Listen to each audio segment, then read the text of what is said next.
Welcome to only IAS. स्वागत है आप सभी लोगों का प्रीलिम बूस्टर न्यूज डिस्कशन में। आज 13 जुलाई 2022 है, तो आइए देख लेते हैं कि ऐसे कौन से इंपॉर्टेंट आर्टिकल्स हैं जो आज हमें कवर करने हैं। आगे बढ़ने से पहले ये जानकारी प्रारंभ टू ऑफलाइन बैच के बारे में है। आपको पता होगा कि ऑफलाइन बैचेस ओनली आईएएस के स्टार्ट हो चुके हैं इन दिल्ली करोल बाग। इसकी पहली बैच 11 जुलाई से स्टार्ट हो चुकी है और इसकी जो सेकेंड बैच होगी उसमें इनरोल होने की जो लास्ट डेट है दैट इज 25 जुलाई। ये बैच मॉडर्न इंडिया से स्टार्ट होनी है। 1 अगस्त 2022 से इस बैच को स्टार्ट किया जाएगा। जो एड्रेस है वो यहाँ पे दिया गया है। आपके पास इसके बारे में अगर कोई क्वेरी है तो आप इस नंबर पे कॉल कर सकते हैं या फिर मेल भी कर सकते हैं। तो चलिए आगे बढ़ते हैं। हमारा first article Epstein Barr virus के बारे में है। साइंटिस्ट को अभी हाल ही में cancer causing virus Epstein Barr virus के बारे में कुछ एडिशनल जानकारी मिली है। उन्हें अभी पता चल चुका है कि ये जो वायरस है ये हमारे न्यूरोनल सेल्स को प्रभावित कर सकता है। फर्दर ये बायो मॉलिक्यूल्स जो हमारी बॉडी में पाए जाते हैं उनमें चेंजेस भी ला सकता है। न्यूरोनल सेल्स क्या होती हैं? न्यूरोनल सेल्स ऐसी सेल्स होती हैं जो हमारी बॉडी में मैसेजेस को कन्वे करने का काम करती हैं। ये हमारे बॉडी पार्ट से मैसेजेस को ब्रेन्स तक भेजती हैं और वहाँ के मैसेजेस को बॉडी पार्ट तक पहुँचाती हैं। ये फंडामेंटल फंक्शन होता है न्यूरोनल सेल्स का, मतलब ये हमारी बॉडी के लिए बहुत ही ज़्यादा इंपॉर्टेंट होती हैं। फर्दर बायोमॉलिक्यूल्स, हमारी बॉडी में कई सारे बायोमॉलिक्यूल्स पाए जाते हैं। ये बायोमॉलिक्यूल्स बिल्डिंग ब्लॉक्स माने जाते हैं जो बेसिक फंक्शंस परफॉर्म करने में हमारी बॉडी को मदद देते हैं, जैसे कि फैटी एसिड, कार्बोहाइड्रेट्स, प्रोटीन्स। इन्हें आप बायोमॉलिक्यूल बोल सकते हैं। तो ये तो मतलब हो गया ये जो न्यूरोनल सेल्स हैं और बायोमॉलिक्यूल्स हैं। और ये जो एप्स्टीन बार वायरस है ये दोनों को ही प्रभावित कर सकता है। EBW वायरस ये लगभग हर इंसान में पाया जाता है लेकिन नुकसानदेह नहीं होता। कई बार ऐसा होता है कि ये रीएक्टिवेट हो जाता है और जब रीएक्टिवेट हो जाता है तभी कुछ रीएक्टिवेशन के कई सारे कारण हो सकते हैं, जैसे मान लीजिए कोई इम्यूनोलॉजिकल स्ट्रेस आ गया या जो इम्यून सिस्टम है वो कमज़ोर हो गया, तब कई सारे वायरस रीएक्टिवेट होते हैं। उनमें से ही एक होता है एप्स्टीन बार वायरस। और जब ये रीएक्टिवेट होता है तब कई तरीके के कॉम्प्लिकेशंस कॉज करना शुरू कर देता है हमारी बॉडी में, जैसे कि ब्लड कैंसर जिसे बर्किट लिम्फोमा कहा जाता है, और कई बार ये स्टमक कैंसर भी कॉज करता है। मतलब ये लगभग हर व्यक्ति में पाया जाता है, लेकिन अगर ये एक्टिवेट नहीं हुआ तो नुकसानदेह नहीं है। एक्टिवेट होने के बाद ये कैंसर कॉज करना शुरू कर देता है। शुरुआती स्टडी में ये पाया गया कि जो EBW है वो न्यूरो डीजेनरेटिव डिसीज में भी इन्वॉल्व रहा है। अब न्यूरो डीजेनरेटिव डिसीज क्या है जिसको कॉज करता है एप्स्टीन बार वायरस? ये ऐसी डिसीज होती है जिसमें सेंट्रल नर्वस सिस्टम की सेल्स या तो कमजोर पड़ जाती हैं या मर जाती हैं। हालांकि ये वायरस हमारे ब्रेन की सेल्स को भी अफेक्ट कर सकता है और कई बार उसे मैनिपुलेट भी कर सकता है, लेकिन ये कितना और कैसे कर सकता है ये अभी तक अनएक्सप्लोर्ड है। हमें कुछ खास जानकारी इसके बारे में नहीं है। हाल फिलहाल की फाइंडिंग क्या रही जिस पर हम ये चर्चा कर रहे हैं? हाल फिलहाल की फाइंडिंग वही है कि ये न्यूरोनल सेल्स और हमारी बॉडी में जो बायोमॉलिक्यूल्स होते हैं उनमें बदलाव लाने की क्षमता रखता है, जिससे नुकसान हो सकता है हमारे सेंट्रल नर्वस सिस्टम को और इससे ब्रेन कैंसर भी हो सकता है। सिग्निफिकेंट क्या है इस फाइंडिंग के बारे में? रिसर्च वर्क से हमें काफ़ी मदद मिल जाएगी। जो EBV मीडिएटेड बॉलीमोलिकुलर चेंजेस हमारी बॉडी में होते हैं हम उसे बेहतर तरीके से समझ पाएंगे और जो नर्वस सिस्टम की डिसीज़ होती हैं हमें उनके बारे में अच्छी जानकारी मिल जाएगी। ये तो फ़ायदा हो जाएगा ये जो स्टडी हाल फिलहाल में आई है उसकी मदद से। हमारा next article world population prospect report के बारे में है। अभी हाल ही में इस रिपोर्ट को रिलीज़ किया गया है। ये 2022 का एडिशन रहा। सबसे पहले तो इसे रिलीज़ कौन करता है? ये बहुत ही कॉमन क्वेश्चन होगा अगर UPSC इस प्रकार का प्रश्न पूछती है तो। Population division of UN, United Nations का एक पॉपुलेशन डिवीजन है जो ये रिपोर्ट पब्लिश करता है। ये रिपोर्ट ये 1951 से पब्लिश कर रहे हैं बाइनियली, यानी कि 2 साल में एक बार इस रिपोर्ट को पब्लिश किया जाता है। पर्पस बिल्कुल साफ है, पता चले कि दुनिया भर में जो पॉपुलेशन है वो किस प्रकार से बढ़ अथवा घट रही है। 1950 से 2050 के बीच में ट्रेंड को एनालाइज करने का काम किया जाता है through this study. Global population कैसे बढ़ी है इसका एक चार्ट यहाँ पर दिया गया है। 1804 में पूरी दुनिया की पॉपुलेशन 1 बिलियन थी। 1927 में ये 2 बिलियन हुई। आप देखिए कि दोगुना होने में कितना लंबा समय लगा, लगभग 125 साल। 1804 से 1927 का समय लगा जब ये पॉपुलेशन 1 बिलियन से 2 बिलियन हुई। 2 बिलियन से 3 बिलियन हो गई 1959 में, 4 billion 74, 5 billion 1987, 6 billion 1998, 7 billion 2011 and 8 billion 2022। मतलब यहाँ पर आप देख रहे हैं कि लगभग 10 साल में जो पॉपुलेशन है यहाँ पर 1998 से 2011 और 2011 से 2022 लगभग 10 सालों में 1 बिलियन की पॉपुलेशन इंक्रीज देखी जा रही है। तो बहुत तेज़ी से पॉपुलेशन बढ़ी है इसका फंडामेंटल रीजन ये रहा कि मेडिकल साइंस काफ़ी ज़्यादा इवॉल्व हो गई, लोग काफ़ी ज़्यादा अवेयर हो गए और जो मोर्टेलिटी रेट है हमने उसे कम किया, फर्दर फर्टिलिटी रेट भी बढ़ा है। ये ओवरव्यू देता है ग्लोबल पॉपुलेशन ट्रेंड का। ये बात तो हो ही चुकी है। इंडिया को लेकर क्या निकल के आया? इंडिया 2030 तक चाइना की पॉपुलेशन को सरपास कर देगा और दुनिया की सबसे पॉपुलेटेड कंट्री बन जाएगा। इंडिया की वर्तमान में जो पॉपुलेशन है वो 1.412 बिलियन है, जबकि चाइना की 1.426 बिलियन, मतलब ये पॉपुलेशन काफी आसपास है। और इस तरीके से इंडिया 2023 तक चाइना को सरपास कर लेगा। 2050 में इंडिया की जो पॉपुलेशन होगी वो 1.688 बिलियन होगी, जबकि चाइना की 1.317 बिलियन, मतलब काफी गैप होगा और इंडिया चाइना से पॉपुलेशन के मामले में काफी आगे निकल जाएगा। So that was the report. हमारा next article Marburg virus disease के बारे में है। घाना में फॉर द फर्स्ट टाइम इस डिसीज को डिटेक्ट किया गया है, उसके बाद ये ग्लोबली न्यूज में आ गई है। आगे बढ़ने से पहले घाना की लोकेशन देखिए। घाना एक वेस्ट अफ्रीकन कंट्री है।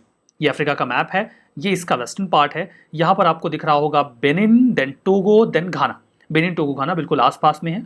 आसपास के कई सारे अन्य देशों को भी आप देख सकते हैं, जैसे इसके नॉर्थ में बुर्किना फासो है, यहाँ पे कोट डिआइवर है, इस तरफ आपको नाइजीरिया दिख रहा है। तो आसपास कई सारे देश हैं वेस्ट अफ्रीका में। तो घाना की लोकेशन आपने देख ली जहाँ पर इस डिसीज को पहली बार डिटेक्ट किया गया है। मार्बर्ग वायरस डिसीज काफ़ी सीवियर डिसीज है जो ह्यूमंस में होती है, जिसे मार्बर्ग वायरस यानी कि MARV कॉज करता है। ये वायरस उसी फैमिली से बिलोंग करता है जिस फैमिली से इबोला वायरस बिलोंग करता है। स्वाभाविक सी बात है, ये खतरनाक होगा। हिस्ट्री की बात करें तो इसे मार्बर्ग नाम क्यों दिया गया है? 1967 में 1967 में जर्मनी के मार्बर्ग में पहली बार इस डिसीज को डिटेक्ट किया गया and that was the reason कि उसी सिटी के नाम पर इस बीमारी का नाम रख दिया गया। इसके अलावा ये फ्रैंकफर्ट और सर्बिया के बेलग्रेड में भी देखा गया। वेक्टर्स की बात करें तो फ्रूट बैट्स, जिससे हमने देखा कि कोरोना वायरस भी फैला हुआ था, वो इसके कैरियर होते हैं। ये टिपिकली ह्यूमंस को इन्फेक्ट कर देता है। जैसे ये जो बैट्स होते हैं ये माइंस या केव्स में रहते हैं और वहाँ पे अगर इंसान जाते हैं किसी पर्पज़ से, माइनिंग के पर्पज़ से, एक्सप्लोरेशन के पर्पज़ से, और वो इन बैट्स के कांटेक्ट में आ गए तो ये वायरस इंसानों तक आ जाता है और उसके बाद ये इंसानों से इंसानों में भी फैल जाता है। ब्लड, कोई अदर सिक्रेशन या ऑर्गन या बॉडली फ्लूइड अगर एक इंसान का दूसरे इंसान के कांटेक्ट में आता है जो ऑलरेडी इन्फेक्टेड है तो ये बीमारी दूसरे व्यक्ति तक पहुंच जाएगी। या कोई भी सरफेस या मटेरियल जो व्यक्ति इन्फेक्टेड है उसने छुआ है और वो दूसरे व्यक्ति के कांटेक्ट में आता है तो भी ये बीमारी फैल सकती है। एक बार ये वायरस किसी व्यक्ति के शरीर में चला गया तो 2 दिन से 3 हफ्ते का समय लगता है ये बॉडी में खुद को एक्टिवेट करने का, इतना टाइम लेता है। सिम्टम्स की बात करें, बहुत तेज बुखार, सिर दर्द, बीमारी फैलना, मसल्स में पेन होना, ये कुछ कॉमन सिम्टम्स हैं जो मार्बर्ग वायरस डिसीज में देखे जाते हैं। फर्टिलिटी रेट खतरनाक है। ये बीमारी बहुत हार्मफुल, डेडली है। जो भी आउटब्रेक्स अभी तक दुनिया में हुए हैं उसमें 24% से 88% तक फर्टिलिटी रेट रहा है। फर्टिलिटी रेट अगर ज़्यादा है मतलब जान का खतरा 88%। यू कैन अंडरस्टैंड कि जिसको भी हो रहा है वो मर जा रहा है। कोई स्पेसिफिक वैक्सीन या एंटीवायरल ट्रीटमेंट इसके लिए नहीं है। जो सिम्टम्स हैं उन्हें ही ट्रीट किया जाता है। पेशेंट को रिहाइड्रेट रखा जाता है कि जो बॉडी है वो खुद ही इस बीमारी को ठीक कर ले। हमारा नेक्स्ट आर्टिकल सर्विस चार्जेस के बारे में है। सेंट्रल कंज्यूमर प्रोटेक्शन अथॉरिटी ने हाल ही में अनाउंस किया 5 गाइडलाइन, जिसके माध्यम से अनफेयर ट्रेड प्रैक्टिसेस को रोका जाएगा और कंज्यूमर के इंटरेस्ट को प्रोटेक्ट किया जाएगा कि जो होटल्स हैं, रेस्टोरेंट्स हैं, वो ज़बरदस्ती कोई सर्विस चार्ज ना लेवी करें। सर्विस चार्ज क्या होता है? सर्विस चार्ज कोई टिप या एक डायरेक्ट ट्रांजेक्शन है जो कस्टमर या रेस्टोरेंट स्टाफ के बीच में होता है, या सीधे कहें तो रेस्टोरेंट के बीच में होता है। स्पेसिफिकली इस प्रकार के चार्जेस वेट स्टाफ के लिए होते हैं, जिसमें वेटर्स एंड वेट्रेस शामिल होते हैं। ये फी कलेक्ट की जाती है जो सर्विसेज दी जा रही हैं होटल या रेस्टोरेंट के द्वारा या किसी भी अन्य सर्विस प्रोवाइडर के द्वारा उसके बदले में। ये जनरली हॉस्पिटैलिटी सेक्टर के द्वारा चार्ज किए जाने वाला एक प्रकार का फी है, जिसमें food and beverages industry largely शामिल है। Restaurants and hotels mainly service charge लगाया करते हैं। CCPA की गाइडलाइन क्या है? 5 गाइडलाइंस हैं। पहला तो यह है कि कोई भी होटल या restaurant service charge automatically add नहीं कर देगा कि बिल में बाय डिफॉल्ट उन्होंने लगा के रखा है कितना हमारा सर्विस चार्ज है, वो ये नहीं कर सकते। दूसरा, किसी अन्य नाम से भी आप सर्विस चार्ज नहीं ले सकते। तीसरा, वो कस्टमर्स को फोर्स नहीं करेंगे कि वो सर्विस चार्ज पे करें। उन्हें क्लियरली इन्फॉर्म किया जाएगा कि सर्विस चार्ज वॉलंटरी है, ऑप्शनल है, आप देना चाहते हो तो दो, नहीं देना चाहते तो मत दो। चौथा ये है कि क्योंकि आप सर्विस चार्ज नहीं देना चाहते तो वो आपकी एंट्री को रेस्टोरेंट में रोक नहीं सकते या आपको सर्विसेज देने से मना नहीं कर सकते। इस प्रकार का किसी प्रकार का बार नहीं लगाया जा सकता जस्ट बिकॉज आप सर्विस चार्ज नहीं पे करना चाहते। पांचवा ये है कि आप सर्विस चार्ज को बिल में फूड बिल के साथ या जीएसटी के साथ ऐड करके नहीं डाल सकते। ये रिस्ट्रिक्शंस इंपोज किए गए हैं सर्विस चार्ज के लिए। अगर फिर भी कोई होटल या रेस्टोरेंट सर्विस चार्ज लगा देता है तो क्या कर सकता है एक कस्टमर? वो सीधा कंसर्न होटल या रेस्टोरेंट से बोल सकता है कि आप सर्विस चार्ज हटा लीजिए। उसके बाद भी अगर वो नहीं हटाते तो वो कंप्लेन लॉन्च कर सकता है नेशनल कंज्यूमर हेल्पलाइन पे, जिसके लिए उन्हें डायल करना होगा 1915 1915, या फिर वो ऐसी कंप्लेन एनसीएच के मोबाइल ऐप से भी कर सकते हैं। क्या है ये सीसीपीए? सीसीपीए एक स्टैच्यूटरी बॉडी है जिसे 2020 में कंज्यूमर प्रोटेक्शन एक्ट के तहत बनाया गया। 2019 का ये जो एक्ट है, फंडामेंटल काम वही है, कंज्यूमर्स के राइट्स को प्रोटेक्ट करना, प्रमोट करना, एनफोर्स करना। कोई मामला आता है तो इन्वेस्टिगेट करें, प्रोसिक्यूट करें, जिसने ये नियम को वायलेट किया है उसे पनिश किया जाए। 2019 का जो एक्ट है उसके सेक्शन 18 का इस्तेमाल करके ये बॉडी अपने सारे कामकाज देखती है। हमारा नेक्स्ट आर्टिकल नेशनल एम्बलम के बारे में है, जिसे अभी न्यू पार्लियामेंट बिल्डिंग पर अनवील किया गया है। देखिए, काफी खूबसूरत सा नेशनल एम्बलम अभी हाल ही में अनवील किया गया, और इस नेशनल एम्बलम के अनवील होने के साथ ही कई प्रकार की कंट्रोवर्सीज भी आई। कुछ कंट्रोवर्सीज इस आधार पे थी कि इसका इनॉग्रेशन या जो अनवील इसे किया गया है वो प्राइम मिनिस्टर के द्वारा नहीं किया जाना चाहिए था, because he is largely part of executive. और कुछ लोगों को इस बात पर आपत्ति रही कि इसमें जो लॉयन दिखाए गए हैं वो काफी फ्यूरियस दिखाए गए हैं, ना कि शांत। जो नेशनल एम्बलम है इसे ब्रोंज से बनाया गया है। इसका टोटल वेट 9500 केजी है और इसकी ऊंचाई 6.5 मीटर है। इसके टॉप पर जो न्यू पार्लियामेंट की बिल्डिंग है उसके बिल्कुल सेंट्रल फोयर पे, जो सेंट्रल प्लेस है उसके टॉप पर इसे लोकेट किया गया है। इसका एक सपोर्टिंग स्ट्रक्चर भी है जो स्टील का बनाया गया है और उसका वेट 6500 केजी का है, जो नेशनल एम्बलम को सपोर्ट करता है। इनफैक्ट उसी के ऊपर इस एम्बलम को रखा गया है। ये जो न्यू पार्लियामेंट बिल्डिंग है ये सेंट्रल विस्ता प्रोजेक्ट का पार्ट है। सेंट्रल विस्ता प्रोजेक्ट में केवल पार्लियामेंट बिल्डिंग ही नहीं बननी है, बल्कि इसमें एक ज्वाइंट सेंट्रल सेक्रेटेरिएट भी बनाया जाएगा। पूरे राजपथ को रिवैम्प किया जाएगा, प्राइम मिनिस्टर का रेसिडेंस भी नया बनाया जाएगा, नया प्राइम मिनिस्टर ऑफिस यानी कि पीएमओ बनेगा और नया वाइस प्रेसिडेंट का एनक्लेव भी बनाया जाएगा। इस पूरे प्रोजेक्ट को सेंट्रल विस्ता प्रोजेक्ट नाम दिया गया है। इंडिया के नेशनल एम्बलम की बात करते हैं। इसे सारनाथ के लॉयन कैपिटल ऑफ अशोका से लिया गया है। ये जो लॉयन कैपिटल है ये सारनाथ के म्यूजियम में प्रोटेक्ट करके रखा गया है। लॉयन कैपिटल की जो डिटेल्स हैं वो आप जानते रहिए, बिकॉज इन डिटेल्स से आपसे प्रश्न पूछे जा सकते हैं। लॉयन कैपिटल में 4 लॉयंस होते हैं। आपको एक बार में आप किसी भी फ्रंट से देखते हैं तो 3 ही दिखते हैं, एक पीछे होता है। एक सर्कुलर एबेकस पे यानी कि सर्कुलर प्लेटफॉर्म पे इन लॉयंस को लोकेट किया जाता है। उसके बाद वहां पर देखिए एक हॉरिजॉन्टल बैंड होता है। उस हॉरिजॉन्टल बैंड पर आपको 4 जानवर दिखते हैं, एक एलिफेंट, एक दौड़ता हुआ घोड़ा, एक बुल और एक लॉयन। और इन सभी जीवों के बीच में हमारा धर्म चक्र होता है जो इन्हें अलग करता है। ठीक है। फर्दर जो वर्ड है सत्यमेव जयते, जिसे मुंडकोपनिषद से लिया गया है, जिसका मतलब होता है ट्रुथ अलोन ट्रुम्फ, मतलब सत्य की जीत होती है, विजय होती है। ये देवनागरी स्क्रिप्ट में एबेकस जो प्लेटफॉर्म है जिसके ऊपर लॉयन कैपिटल लोकेटेड होता है उसके जस्ट नीचे लिखा जाता है। इस एम्बलम को 26 जनवरी 1950 को बिल्कुल उसी दिन अडॉप्ट किया गया जिस दिन हमारा कॉन्स्टिट्यूशन इन्फोर्स किया गया, लागू किया गया। हमारा नेक्स्ट आर्टिकल प्रफुल्ल चंद्र रे के बारे में है।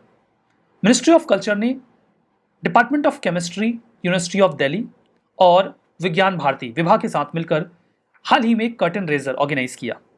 ये एक इंटरनेशनल कॉन्फ्रेंस था जो कि आचार्य प्रफुल्ल चंद्र रे, जो कि एक बहुत ही प्रोमिनेंट केमिस्ट और फ्रीडम फाइटर थे, उनके लिए ऑर्गेनाइज किया गया था। प्रफुल्ल चंद्र रे, जिनका जीवन काल 1861 से 1944 के बीच रहा, बहुत ही एमिनेंट बंगाली केमिस्ट थे। इन्हें इंडिया के केमिकल साइंसेस का फादर भी माना जाता है। बंगाल केमिकल्स एंड फार्मास्यूटिकल्स इन्होंने फाउंड किया, जो कि इंडिया की पहली फार्मास्यूटिकल कंपनी थी। 1896 में इन्होंने एक पेपर पब्लिश किया जिसमें उन्होंने ये बताया एक नया स्टेबल केमिकल कंपाउंड, उसके बारे में जानकारी दी, दैट वाज मर्क्यूरस नाइट्राइट। उन्होंने ये भी प्रूव किया कि जो प्योर अमोनियम नाइट्राइट होता है वो स्टेबल होता है, और कई सारे अन्य एक्सपेरिमेंट्स भी किए। उन्होंने लिखा history of Hindu chemistry. Vedic era से लेकर अभी तक middle of the 16th century AD के बीच में किस प्रकार से जो केमिस्ट्री है वो इंडिया में इवॉल्व हुई है, उसका डिस्क्रिप्शन आपको इस किताब में मिलता है। उन्होंने अपनी autobiography life and experience of Bengali chemist 1932 में कंप्लीट की और उसको पब्लिश किया। 1922 में इन्होंने पैसा डोनेट किया जिससे स्टैब्लिश किया गया नागार्जुन प्राइज, जिसे केमिस्ट्री में बेस्ट वर्क के लिए दिया जाता है। 1936 में उन्होंने एक और अवार्ड इंस्टीट्यूट किया आशुतोष मुखर्जी जी के नाम के ऊपर, जो किसी ऐसे व्यक्ति को दिया जाता है जिसने जूलॉजी या बॉटनी में बहुत अच्छा काम किया हो। रॉयल सोसाइटी ऑफ केमिस्ट्री ने इन्हें 2012 में केमिकल लैंडमार्क प्लेक दिया, जो उनका एक बहुत ही प्रेस्टिजियस एक सम्मान है। ये पहली बार था जब किसी नॉन यूरोपियन को यह सम्मान दिया गया है। 2011 में उनकी 150वीं बर्थ एनिवर्सरी पर उन्हें यह सम्मान, ये ऑनर कन्फर किया गया। रिवीजन करते हैं। एप्स्टीन बार वायरस, ये ह्यूमन पॉपुलेशन में वाइडली प्रेजेंट होता है, that's true. National emblem of India, सत्यमेव जयते को ऐतरेय उपनिषद से लिया गया है, गलत, मुंडकोपनिषद से लिया गया है।